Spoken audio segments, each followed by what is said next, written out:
అందరికీ నమస్కారం అండి.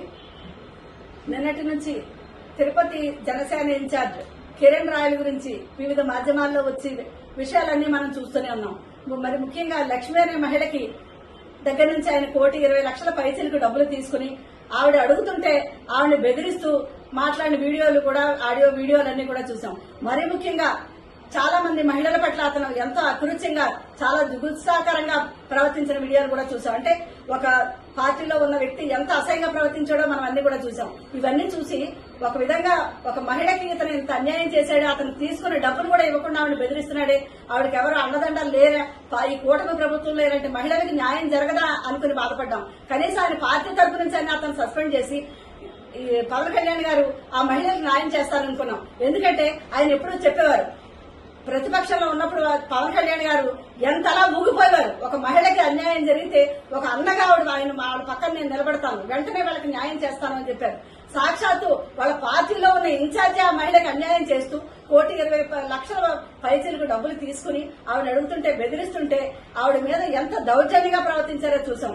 వాళ్ళు పార్టీ తరపు నుంచి అతన్ని సస్పెండ్ చేయకపోగా పార్టీ కార్యక్రమాలు కొంతకాలం దూరంగా ఉంటే చాలు అనేసి శుతిమెత్తగా ఆయన్ని మందలించి ఊరుకున్నారు. అంటే జానీ మేషన్ విషయంలో వెంటనే సస్పెండ్ చేసి కిరణ్ రాయల్ గారి విషయంలో ఎందుకు ఈ విధంగా ప్రవర్తించాల్సి వచ్చింది అంటే ఇలాగ ఈయన మహిళల పట్ల గాని వివిధ వర్గాల నుంచి డబ్బులు వసూలు చేసి దౌర్జన్యాలు చేసి ఆ డబ్బంతా ఈయన తీసుకుంటూ అలాగే పార్టీకి ఇస్తూ ఆయనకి పార్టీకి విధేయుడిగా ఉంటూ ఇలాంటివన్నీ పార్టీకి కప్పం కడుతున్నట్టు ఇవన్నీ చేసి ఉంటున్నారా? దానికి పార్టీ అధ్యక్షుల వారు గాని ఇలా కూటమిలో ఉన్న నాయకులు గాని ఆయన సపోర్ట్ చేస్తున్నారా? చంద్రబాబు నాయుడు గారు గాని వీళ్ళందరూ కూడా నిన్నటి నుంచి జరిగే ఒక మహిళకి జరిగిన ఈ విషయంలో ఎందుకు న్యాయం చేయలేకపోయారు? కనీసం ఆవిడిచ్చిన రిపోర్ట్ అన్నా తీసుకుని అతని పోలీస్ స్టేషన్ కూడా ఎందుకు పిలిపించలేకపోయారు?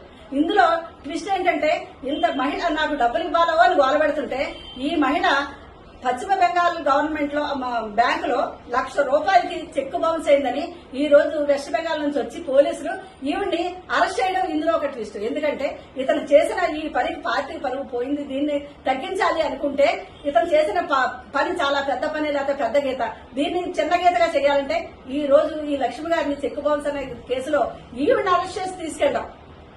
ఈ విషయం పట్ల మహిళగా మేము ఖండిస్తున్నాం. ఒక మహిళ నాకు అన్యాయం జరిగిందని చెప్పుకోవడానికి వెళ్తే ఆవిడ ఎప్పుడో చేసిందా అక్కడ దానికి ఆ చెక్ బౌన్స్ కి అంతరాష్ట్రాల నుంచి వచ్చి ఇక్కడ అరెస్ట్ చేయడం అంటే ఎక్కడ అంతరాష్ట్ర ముఠా దొంగల ముఠానా ఆవిడేమన్నాను వచ్చి దాన్ని చేయడం? చెక్ బౌన్స్ విషయంలో తీసుకోవచ్చు, మాట్లాడుకోవచ్చు.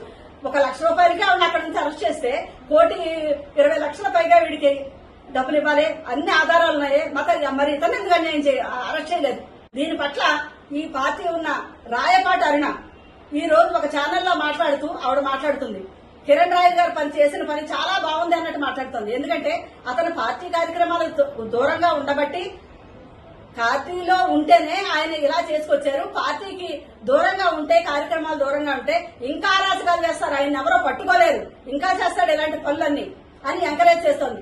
ఏమనాలి మీ వీర మహిళని? వీడు ఒక మహిళగా ఆవిడ బాధపడుతుంటే అయ్యో అని అనుకోకుండా పార్టీలకు అతీతంగా మాట్లాడవలసింది పోయి కిరణ్ రాయల్ ని పార్టీలకి దూరంగా ఉండమన్నారు అనుకుంటే, పార్టీలోనే ఉంటేనే అతను అలా ఉన్నాడు, పార్టీకి దూరంగా ఉంటే ఇంకా చేస్తాడని చెప్తుంది. ఏమనాలి ఈ మనుషుల్ని?